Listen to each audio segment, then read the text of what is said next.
Hello, YouTube world. Jason from Arthur X Jason. It is very early in the morning. I could not sleep, so I decided, hey, what a better way to take advantage of that and do my pickups video from SGC. As you kind of all know, I really don't do pickup videos of any sort, but I figured for something as cool as SGC, I might as well show you what I picked up. So let's get started. First off, something that you may or may not know, well, I guess you guys don't know yet. I'm kind of a junkie when it comes to Sega CD. For some fucking crazy reason, I don't know why, I have an obsession with this system, even though a lot of the games on it are pretty bad. So if I see some Sega CD games and they're a pretty good price and I don't own them, I'm going to pick them up. Loose or in the box. So I got kind of lucky because there have been two, actually I'd say four that have been on my list that I really want, that I had at one point or played, that I don't see very often, and I was really excited to get two of them, and they were actually a pretty good deal. The first one I got, unfortunately, does not have the book, but it does have the back casing and everything. As you can see right there, and the back. So we're just missing the book here. I got Eternal Champions, Challenge from the Dark Side, which I'm a big fan of the first one, even though it may not have been the world's best fighting game. I've done a lot of remixes of it on my Rex Banner project, and this one, when I remember playing it, was pretty cool. So I'm looking forward to having this game again and playing it. And you don't really see this very often. And the guy had it, and he kind of bundled it and gave me a pretty good deal with some other stuff. So let me show you that one. And next, I got something that's pretty rare and actually goes for a fair amount of money these days on Sega CD. And that, even though it's horrible, I know it's really bad. I don't even know if well, I'm going to use this in an episode, trust me, but I'm just kind of happy I got this for a cheap price. Lawnmower Man. And as you can see, this one has the book. It has backing. This is a little bit distressed, the outside casing, but you can always change that. If I find like a cheap version of this case that's clean, I can always put the inserts of something else in and make it look a lot better. But both of them are in really good shape. There's the disc right there. Even this is fucking broke. And they look really clean. And so he had these on his table, and I got both of these. And he also had something that I've really been looking forward to, getting something really cheap, just in case I ever, for some psychotic reason, want to play two-player. I picked me up another 3DO controller, and this one's a little bit different than the one I have. It has the headphones in the bottom of it, along with the volume, and it's a little bit wider. I'm not the aficionado on 3DO shit, but I do like this controller better than the other one that I have, because it seems to be a bit wider and it seems to fit in your hand a little bit better. Not that that makes the games any funner to play, but yeah, so I picked up another one of these, and he actually had, which was really cool, and I really wanted it until he told me what he actually wanted people to buy it for. He had a 3DO mouse, which you definitely do not see a lot, and there are a lot of point-and-click games that came out for the 3DO because they're like portive computer games, and that really would have been helpful to have. But he picked it up for cheap, I think $1 at a garage sale or something. He really didn't know what it was, but once he figured out what the price of what it was worth, he wanted $50 for it, and I don't need a 3DO mouse that bad. Let's put it that way. So he had all three of these things there at his booth there, and we kind of put them all together, and I think I paid like $25 for all three of these, and that's not too bad. Maybe a little bit much on the Eternal Champions, but definitely not Lawnmower Man, because I think Lawnmower Man goes for like $25 to $30 now, even though it's bad, just because it's kind of a rare game. And anyone who's ever seen that movie or anything to do with Lawnmower Man, it definitely didn't. It was a cool concept, doesn't hold up today. And I'm pretty happy to be getting a controller for the 3DO for like $10, because that's normally what you might pay for a Nintendo, Super Nintendo, or Nintendo 64, GameCube. So that's in the same realm, and they're a little bit more rare to get. So moving on, the next thing I got, I found a guy who had some 3DO games. Again, I'm always intrigued by the 3DO, kind of like I am with the Sega CD, but more so because I never owned the 3D growing up, and I just recently picked one up at the beginning of this year. And so far my experience with the 3DO has been pretty bad, and maybe you'll see a show dedicated to that. But either way, the boxes for the 3DO are pretty cool in the sense that they're huge, and they're just weird little oddities. But either way, I picked this game up. I have it loose. I think I paid like $3 for it loose, but this has the box, and the box art's pretty cool, and I figured, well, you know, what's nothing wrong with having kind of 2 copies of a game. I can always sell my loose one if I need to. I don't know if this is any good. This looks pretty insane. It kind of reminds me of some of the games that are on the Sega CD that are like educational or has video, like fun type interactive shit. As you can see, it's right there. I don't think it has the book. It might not have came with one, I don't know, but it does have the CD, so picked that up pretty cheap. So add another one to my 3DO collection, at least in the box. The only other one that I have in a box like this is Demolition Man, so it's nice to have that. Then the other one, let's see what else. Okay, I got this from the same guy. I brought a bunch of games to SGC doubles, like common doubles, and I also brought my Mario RPG that I've had for years and years and years. And one might say, well, you know, Mario RPG, it's kind of rare. It's worth, you know, like $40 or something like that. You know, why would you get rid of it? I'm not an RPG guy. There's a lot of guys in the multi-tapped world or out there who are huge, you know, Mario RPG fans or RPG fans in general that would love to have that game. Unfortunately, I've been trying to kind of get rid of it for the last couple months, and I haven't really found anyone who would give me a decent price for it. So I figured, you know, I'm probably never gonna play it. I've owned it for probably 6 years.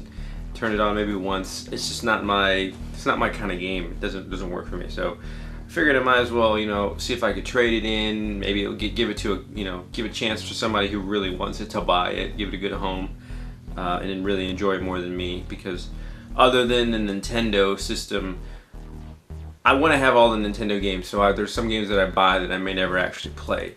But Super Nintendo, N64, GameCube, all those, for the most part, if I pick up a game and I'm not really interested in it, playing it at all, I mean, the only reason why I'll buy them is if I get them for cheap.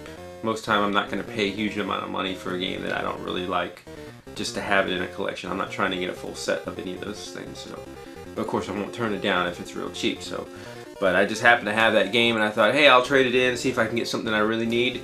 And I found that. I picked up a Jaguar about 3 months ago. I got the deck and the original power supply and the connector for the TV, but the guy didn't have a controller. So, but the price was so good, and you don't see Atari Jaguars where you can purchase them in the store. A lot of them you gotta buy them online because people just don't have them. It's just like 3DOs or CDIs. You're not gonna see them. So I just went ahead and bought it because he gave me a good deal on it, and I figured, hey, I'll pick up a controller eventually. I'm always hesitant to do stuff online because you don't really know if it works. You can't put your hands on it. So I held off, and I've been looking for one ever since. Every game store I go to, you know, you got an Atari Jaguar controller. Jaguar, no. And I was getting worried because I figured if any place would have one, it'd be SGC with all the vendors. And just happened to be the guy had one, and I had to jump on it because, like I said, there's some games on Jaguar that I would like to review, and I've been holding off on getting games for it then when I see them, because what's the point of buying them if I can't play them? So luckily for me, even better, the guy had one in the box right here. The box isn't in great condition, but it's a box nonetheless, and it's in pretty good shape for a Jaguar controller. And funny enough, it actually kind of like some of the older ones of the day. In case you guys don't know, it has overlays down here because I guess they thought it was a smart idea to have like another 10 fucking buttons on this piece of shit. So they have little overlays on here, and this happens to be for Cybermorph, which I actually have. So I kind of need this, I guess. So now I have an Atari Jaguar controller, so I can actually play some of my Atari Jaguar games, and then now I can start spending some money on getting some more and using them for the show or just for my own personal enjoyment. So that's pretty cool. And along with that too, I recently just got my TurboGrafx system. I didn't really get a really good deal on it, but he's kind of my local guy. You know, again, this is probably the first time I've ever seen a TurboGrafx in the store to purchase. You don't see them very often. They're definitely more common than, like, I think 3DOs and Jaguars and whatnot. Because I saw them also too when I was growing up. I just never had the money to get one, but still, you don't see him very often. So he had one, and I paid him what he wanted for it, and I've been slowly kind of putting some games together that I want. And there's not too many on the TurboGrafx that I think I really would have to play that weren't already on another system. But I've been kind of cherry picking some games lately, and I happened to get I got one about 2 or 3 weeks ago, Box Adventure, which is a great game. Definitely been playing that a lot on TurboGrafx. We'll probably see an episode on it. Beat this game today eventually on it once I get it mastered a little bit more. But there's always been one game that I've really been in, or game/series that I've really been interested in, and that's Splatterhouse. I did a remix of Splatterhouse on the Rex Banner project for Halloween last year. I think it's a cool series, nice beat 'em up. Something I'd heard about growing up but never had a chance to play. Any of you know that too. The Splatterhouse series, unfortunately, is pretty expensive to collect for. There are 3 of them. 2 of them are on Genesis. Excuse me. And the first one's on TurboGrafx. And I think there's a few other versions floating out there, but I think those are the main ones. Unfortunately, the Genesis ones go for pretty outrageous prices for Genesis. Most of the games you can get on Sega Genesis don't get much above like 150 at the best, loose, or like incomplete in box. They're not as high as Nintendo, but they're definitely up there. I want to say 2 is probably like 70 or 80, and 3 is somewhere, if not a little bit more than that. So they're definitely on the high end, and they're not really anything special. They're just fun games. I don't know why they're so expensive. I don't think it's something that people actively seek. I just think they just didn't sell well.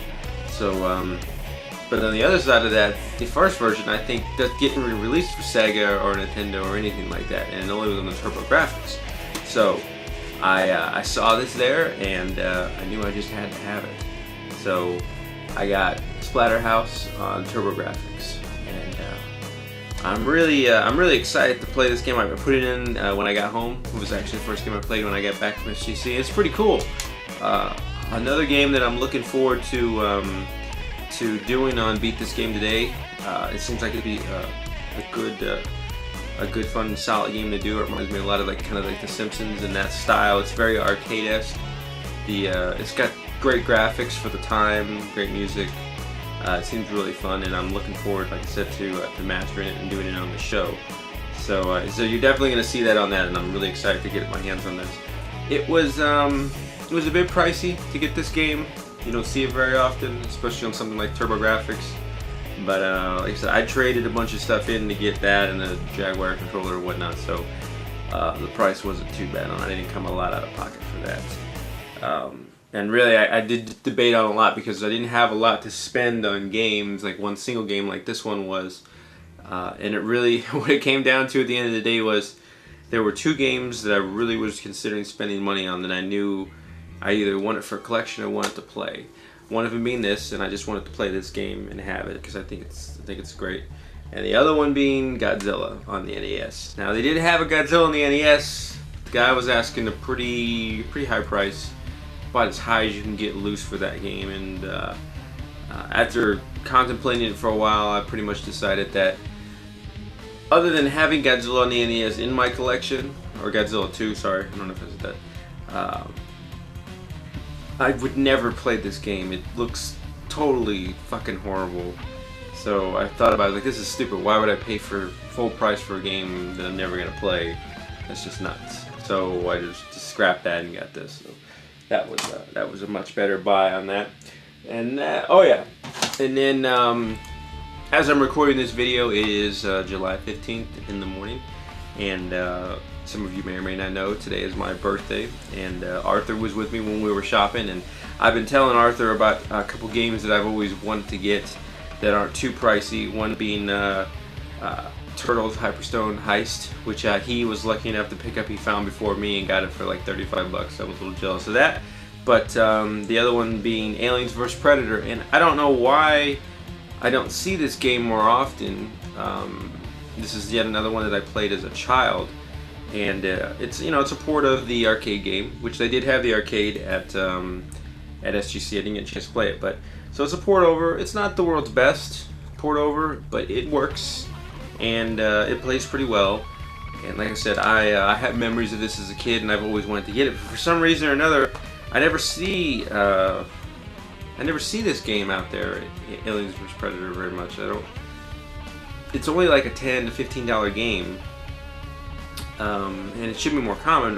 Maybe it's the area or whatnot, but both when I lived in Texas and now here in Arkansas, I just don't see this game very often. So I always told them, I said, hey, if I've ever seen one, you know, I'm gonna get it because it's you know, I want to have it in my collection. I want to go through and play it, and I just don't see it that often. So he was kind enough to have saw this early on, and he picked it up and gave it to me as a early birthday present. So I very much appreciate that, and I'll have to get him something for his birthday one day. And Arthur loves a bunch of crazy fighting games and shit, so I'll definitely get him something good on there. So, but that was nice. So I checked another one off my Super Nintendo list of stuff that I want. And then finally, as with all stuff other than playing video games and doing some other mischief, so to speak, and we'll see that in later videos, I did go to some panels, not very many. There weren't as many on the list this year that I really felt that I had to go see. So I spent a lot more time hanging out with friends and playing in the arcades or the console arcade section. But I did go see some panels, and one of the ones that I had to check out this year, pretty much was on my list, was definitely not going to miss this year, was the Game Chasers. Me and my fiance are huge fans of that show. I think it's terrific. I think it's maybe still one of the more underrated shows on YouTube right now as far as view counts and subscriber counts. If you've never checked them out, definitely go watch them. It's a terrific show. You know, it's not like a review show. It's not like a comedic show. It plays just like something that would be on TV, and it's honest and it's good. And I definitely think if you've never seen it, you should check it out. But like I said, I'm pretty big fans of theirs, so I definitely had to go see their panel. And one of the things that I went up and asked a question at the when they were doing the Q&A section during their panel, and then I also went and got some autographs from them. So I got them to sign my Game Chasers DVD. Now I got this during the pre-order, so I got it bundled up with the shirt, but I didn't. At the time, they were offering to sign these for you if you bought them, but you know, I was like, I don't live out of the country, I don't live real far. I knew I eventually would see them, and I wanted to actually get them to sign it in person. It always means more to me than having it signed and sent to me. So I had them sign it, and Dodongo was there. Interesting guy. So I got him to sign it up there, and then those two were right there. So that was nice. And then I also got them to sign Star Wars Rebel Assault book cover from Sega CD. I decided I wanted something else game related for them to sign, and I figured this would be a good one because they I think it was episode, it was either 1 or 2, I think, where they talk about him fighting over, or Billy fighting over trying to get this game on Sega CD for God knows why. This is a horrible, I hate to say horrible, but this is a pretty bad fucking port. There are a lot of Star Wars games out there, y'all. I mean, there are fucking, if Star Wars got whored out on the video section or the toy section, it definitely got fucking whored out on the video game section, because there are very few of all the Star Wars games they've ever made. There are very few that I think were good or redeeming. They just tried to cash in on it. Now, that's not to say that there aren't good Star Wars games. There definitely are a few good series, but if you took into account all the fucking video games, whether it was like on Vectrex or it was on, you know, PlayStation 4, and you took them all together and rated them all, you're gonna come up with shit, because overall the ratio is bad. But now, I'm not saying there's not good games, but it's still bad. And most of the games that were on the Sega CD, unfortunately, don't work because they were trying to push technology, and it just doesn't hold up, and the load times are horrible, and you can't see what the hell's going on. And Star Wars Rebel Assault definitely is not good. And you will see it in an episode. Matter of fact, what I just mentioned, you will see a Star Wars episode, surely. I have bought in a lot of different games, whether they be on Atari, Nintendo, Sega CD, 32X, different versions of Star Wars, and you will see me play some Star Wars games, and you will definitely see this one. But bottom line is, I don't know why he was flipping out so much, because this game is shit. Even the first level looks fucking horrible, and the controls are terrible. I mean, I don't know if it was because of the technology they're using, but either way, this game's horrible. And I always thought it was funny in season 1 when Billy was freaking out about trying to pick this game up, because why would you want this game? It's shit. But hey, it's whatever, you know, to each his own. So I got them to sign that. I thought that'd be that'd be fun. And mine's in pretty good condition. Got it for pretty cheap, so I thought that'd be fun to get. So that was the other thing that I got signed. I didn't get any other signatures of anybody else. I did go to like Pat's panel and JonTron's, but I just didn't really feel like waiting in the lines to get you know, some other shit signed by people. AVGN's always a long line. JonTron's always a long line. I did want to see Peanut Butter Gamer. And most of the other guys there, I watch, but I don't really know enough about them. So I got the peoples and autographs and panels that I wanted to see. Pat's panel was really good too, but I just didn't want to wait around for his autograph. So, but that's pretty much wraps up what I picked up at SGC. Saw a lot of great shit. Saw some bad prices. Saw some good prices. The vendor room definitely has gotten better this year. So if you were thinking about going or skipped it this year or whatnot, it's getting better. There's obviously there's guys in there who want, you know, 2x on what the going rate is for games, and then there's guys who don't. So you just got to get in there, and I know it sounds crazy, but I probably spend more time going in the dealer room than I did any other room, because, you know, dealers come in, space opens up on the table, they put more shit out, you know, you come at the end of the thing, you can get better deals. There, like I said, a lot of this stuff that I saw when I first got into SGC on Friday didn't come out until like Saturday, when new people came in or new inventory shifted around. I missed out on some great deals. Like a guy was selling a Super Scope in the box. Only thing he didn't have was the sensor for 30 bucks. I thought that was a real good price, because those things can be pricey. Even just the gun itself can be like $20 or $30, but to have it in the box, that's awesome, because you can always pick up the sensor later. It's not a big missing part or anything. So like I said, saw some good bad deals. Some people were selling some stuff way too expensive.